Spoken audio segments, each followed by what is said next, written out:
वंदे मातरम साथियों। आज मशाल की बात मैं एक बार बहन किरण आरसी जाटव जी का स्वागत करता हूँ। आज हम कुछ दलित, मुस्लिम और पिछड़े वर्ग के लोगों के बारे में यहाँ बात करेंगे। कुछ ऐसी बातें होंगी जो बहुत कुछ उजागर करेंगी, कुछ बातें ऐसी होंगी जो किसी को शायद ना चाहते हुए भी किसी को ठेस पहुंचाएंगी। हम यहाँ अपनी बात रखते हैं हमारी बहन के साथ। वंदे मातरम बहन, आपका मशाल में बहुत बहुत स्वागत है। जी धन्यवाद। आज हम जिन विषयों पर बात करने आए हैं वो तो आपको लगभग पता ही है। आजादी के 70 साल हुए, दलित समाज में बहुत सारा सुधार हुआ, जिसमें भी बहुत बड़ी भूमिका भीमराव अंबेडकर जी की रही है। उन्होंने समाज का आर्थिक और राजनीतिक हर परिप्रेक्ष्य से सुधार किया। आप उन्हें किस तरह से देखती हैं? देखिए, मैं तो इतना कहूँगी कि आज जो दलित समाज कह लीजिए या वंचित समाज कह लीजिए या इस भारत का गरीब समाज कह लीजिए, आज 70 सालों में जो स्थिति है ना, इस समाज की काफ़ी मतलब ऊपर आई है। पहले ये समाज इस तरह रेंग रहा था कि हर सुविधाओं से हर संसाधनों से वंचित था। लेकिन आज की जो स्थिति है, आज की स्थिति ये है कि इस दलित समाज में से, इस वंचित समाज में से, इस गरीब समाज में से आईएएस, पीसीएस, डॉक्टर, इतना देश के राष्ट्रपति, सुप्रीम कोर्ट में, हाई कोर्ट में, हर एक सिस्टम में इस समाज का तबका बैठा है, मतलब इस समाज के लोग बैठे हैं। और ये सारा प्रयास जो करा है, जो हमारे देश के, मैं ये नहीं कहूँगी, देखिए मैं किसी एक मतलब महापुरुषों के फेवर में नहीं हूँ। मैं उन सब महापुरुषों को नमन करती हूँ और उन सब को मानती हूँ जिन्होंने इस तबके को उठाने के लिए संघर्ष करा और इस देश की उन्नति में, इस देश के विकास में संघर्ष करा। तो मैं उन सबको नमन करती हूँ।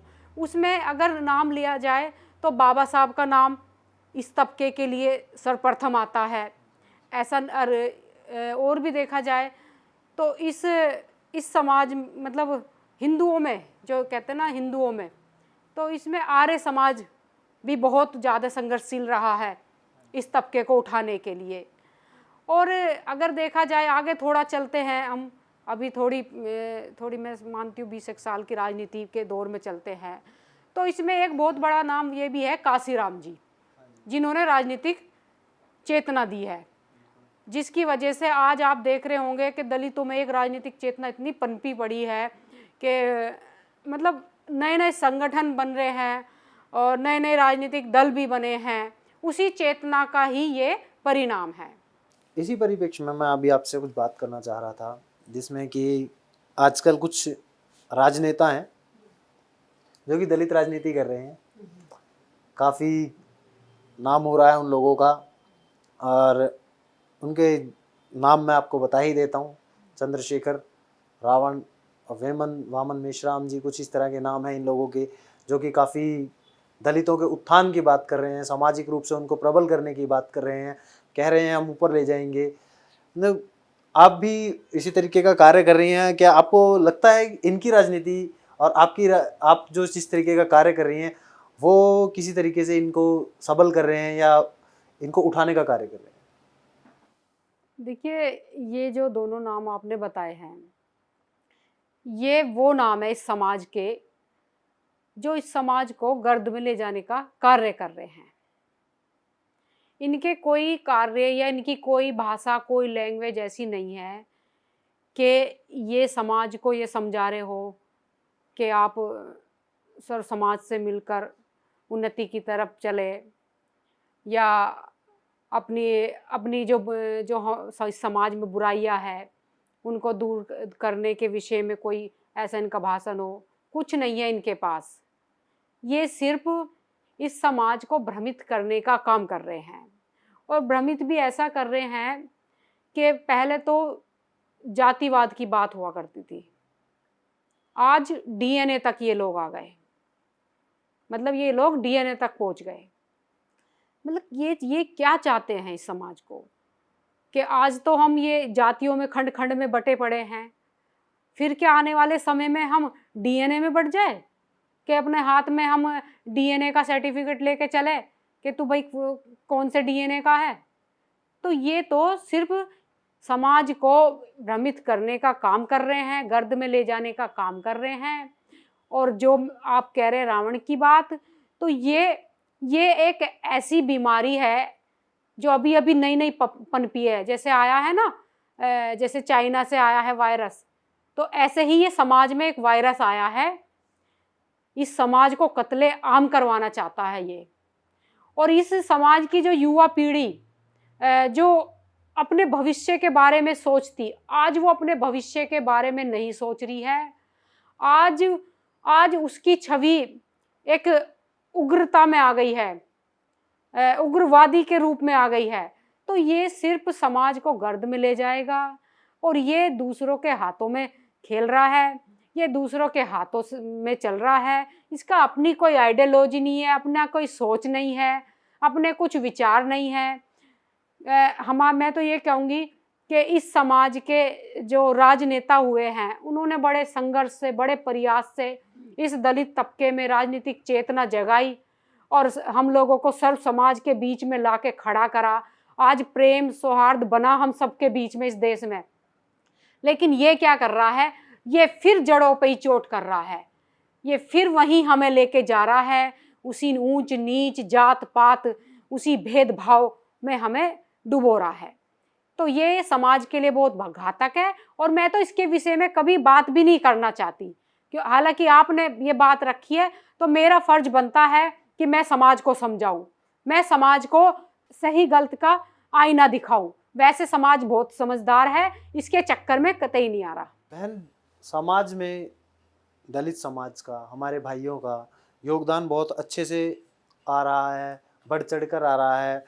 आपके हिसाब से भारत की भीतरी व्यवस्था में जो दलितों के लिए कार्य किया, किसने किया?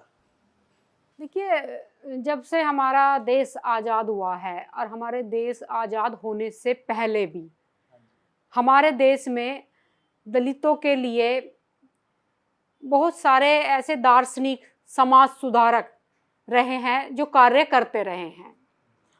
फिर हमारा एक आधुनिक भारत आया आज़ादी के बाद का, उसमें भी हमारे बहुत से राजनेता उभर के आए। फिर उसके बाद आज का दौर कह लीजिए, ये 20-25 साल के बीच का दौर कह लीजिए, उसमें भी राजनेता हमारे ऐसे उभर के आए जिन्होंने दलितों के लिए कार्य किया। तो मैं थोड़ा विस्तार से अगर बताना चाहूँ, देखिए, आर्य समाज ने दलित उत्थान के लिए बहुत कार्य किया है। आर्य समाज ने दलित समाज को जो मतलब एक समाज में जो मतलब स्थिति नहीं मिल रही थी, उस स्थिति पर कार्य किया। छुआछूत, ऊंच नीच, भेदभाव, सब चीज़ पर उन्होंने प्रकाश डाला और इस समाज को आगे बढ़ने के लिए प्रेरित करा। हाँ, सामाजिक उत्थान के लिए। उसी तरह आधुनिक भारत की बात करी जाए, जब हमारा देश आज़ाद हुआ तो एक आधुनिक भारत की तरफ ये बढ़ा। उस समय बाबा साहब डॉक्टर B.R. अम्बेडकर जी आए, जिन्होंने दलितों के लिए बहुत कार्य किया, उनके उत्थान के लिए बहुत कार्य किया, राजनीतिक कार्य उनके रहे हैं। और फिर ऐसे ही थोड़ा आगे दौर बढ़ा तो हमारे इसी समाज में से काशीराम जी आए। काशीराम जी ने एक ऐसी राजनीतिक चेतना इस समाज में जगाई कि इस समाज के लोग राजनीति में आने की महत्वाकांक्षा रखने लगे, बढ़ चढ़ के वोट डालने में भी हिस्सा लेने लगे। तो ये सब हमारे समाज के लिए बहुत कार्य करा है इन लोगों ने। और आज इन्हीं के आदर्शों पर और इन्हीं की सोच पर ये समाज चल भी रहा है। लेकिन कुछ ऐसे चंद लोग आ गए हैं, भेरूपिये कहूँगी मैं तो उनको, जो समाज को है ना अपना एजेंडा बताकर समाज को भ्रमित कर रहे हैं। मतलब इनकी आइडियोलॉजी जो थी ना, जो आर्य समाज की थी, जो डॉक्टर अम्बेडकर जी की थी, जो काशीराम जी की, इनकी आइडियोलॉजी को तोड़ मोड़ कर इस समाज को भ्रमित कर रहे हैं और इस समाज को गर्द में ले जाने का कार्य कर रहे हैं। बहन, जो आज मुस्लिम दलित एकता की बात हो रही है, या मुस्लिम दलित एकता के साथ साथ दलित उत्थान की बात हो रही है, आप इस पे किस तरीके की सोच रखती हैं? देखिए, मैं ये मानती हूँ दलित मुस्लिम एकता तो कभी हो ही नहीं सकती इस देश में। हाँ, एक एक भ्रमित करने का एक एजेंडा तो बनाया जा सकता है, जो हमारे देश में आज भी चल रहा है और उस समय भी चला था जब हमारे देश का विभाजन हुआ। अगर मैं आपको बताऊं कि जिस समय हमारे देश का विभाजन हुआ, उस समय डॉक्टर अंबेडकर जी ने जोगेंद्र नाथ मंडल जी को भी समझाया कि मतलब मुस्लिम लीग से मिलकर चलना ये आपके लिए घातक होगा, और उसका परिणाम सामने भी आया। देश का विभाजन हुआ। विभाजन होने के बाद जब पाकिस्तान बना और इनको जोगिंदर मंडल जी को वहाँ का प्रथम कानून मंत्री बनाया गया, उसके चंद बाद 1950 की बात है, इनको पाकिस्तान छोड़कर, मतलब छोड़कर क्या, भागकर भारत आना पड़ा। और जो इन पर विश्वास करके, जो यहाँ के मैं कहना चाहूँगी कि हाँ, पूर्वी बंगाल के जो लोग गए थे इनके साथ, मंडल जी के साथ, उनका कत्लेआम हुआ, उनकी बहन बेटियों का कत्लेआम हुआ, बुरी तरह मतलब नरसंहार करा गया पाकिस्तान में। तो ये शोध पहले भी हुआ था हमारे देश में, जिसका परिणाम बहुत ही घातक निकला, और इसका परिणाम ना ज़्यादातर इस दलित समाज को ही भुगतना पड़ा। लेकिन ये दलित समाज समझ नहीं रहा है, ये समझ नहीं रहा है कि ये जो दलित मुस्लिम, ये जो भीम मीम, ये जो एजेंडे हैं ना, ये हमारे देश के एजेंडे नहीं हैं, ये डॉक्टर अंबेडकर जी के एजेंडे नहीं है, बाबा साहब का एजेंडा नहीं है। बाबा साहब तो इसके सख्त खिलाफ थे। बाबा साहब तो देश के विभाजन के भी सख्त खिलाफ थे। बाबा साहब तो नहीं चाहते थे कि भाई धर्म के आधार पर किसी देश का विभाजन हो, बिल्कुल भी नहीं चाहते थे। तो ये जो दलित मुस्लिम या भीम मीम, ये जो हमारे देश में जो एक्सपेरिमेंट चल रहा है ना, ये सिर्फ इसलिए चल रहा है कि ये लोग चाहते हैं कि दलितों में और हिंदुओं में युद्ध शुरू हो, दलितों में और हिंदुओं में ऐसा संघर्ष हो जिससे ना हम लोग पीछे हट जाए, यानी कि जो मीम वाले हैं ना, हम लोग पीछे हट जाए और ये आपस में संघर्ष करें और ये फिर एक बार इस देश का विभाजन हो। ये इसलिए चल रहा है। ये आपका विचार तो बहुत अच्छे हैं, पर मैं आपसे एक बात, इसी बात के अंदर एक और बात पूछना चाहूँगा आपके से, कि आपने बहुत अच्छी तरीके से बताया, आपने आज़ादी से पहले का भी बताया, आज़ादी के बाद का भी बताया, और अभी क्या परिप्रेक्ष्य चल रहा है वो भी आपने बताया। आपको काफ़ी वक्त हो गया है इसमें काम करते हुए, काफ़ी लंबा समय हो गया है आपको सामाजिक कार्य करते हुए, आपकी अच्छी छवि है। पर आपके हिसाब से दलित समाज का जो हित है वो किस में है? देखिए, दलित समाज का हित ये है कि दलित समाज अपने विवेक को खोले। कोई भी डॉक्टर अंबेडकर का नाम लेकर अगर उनके बीच में जा रहे हैं तो वो सही से मंथन चिंतन करे कि इनकी जो अंदरूनी मानसिकता है वो क्या है। ये बाबा साहब को आगे क्यों रख रहे हैं? क्योंकि जो इस समाज का हितैषी होगा ना, दलित समाज का, वो कभी भी बाबा साहब को सो करेगा ही नहीं। वो कभी भी बाबा साहब को ये नहीं चाहेगा कि बाबा साहब एक सीमित दायरे में सिमट कर रह जाए। वो ये चाहेगा कि बाबा साहब भारत से लेकर विश्व तक जाने जाए, वो ये चाहेगा। लेकिन आज डॉक्टर अंबेडकर जी का, मैं कहूँगी, राजनीतिकरण कर दिया गया है, व्यापारीकरण कर दिया गया है। उनको एक ट्रेडमार्क बना लिया है कि दलितों को खुश करना है, उनकी वोट पानी है, उनके प्रति अपने को पॉजिटिव करना है। तो एक एक फोटो फ्रेम बना लीजिए बाबा साहब का और उसको लेकर चलिए। और कुछ लोग ऐसे हैं जो इस देश में काम कर रहे हैं, अगर आपको मतलब कानून की मार से बचना है, आपको इस राष्ट्रीय संपत्ति को, राज्य के संपत्ति को नुकसान पहुंचाना है, उग्र आंदोलन करने हैं, तो आप एक काम करिए, अपने आंदोलनों में बाबा साहब की प्रतिमा को उठा लीजिए, आपको लटकाने से भी बच जाओगे आप। तो बाबा साहब का सिर्फ राजनीतिकरण हुआ है इस देश में, और कुछ नहीं हुआ है। और बाबा साहब का व्यक्तित्व एक व्यापक व्यक्तित्व है, लेकिन इन्होंने एक छोटा सीमित दायरे में लाकर खत्म कर दिया।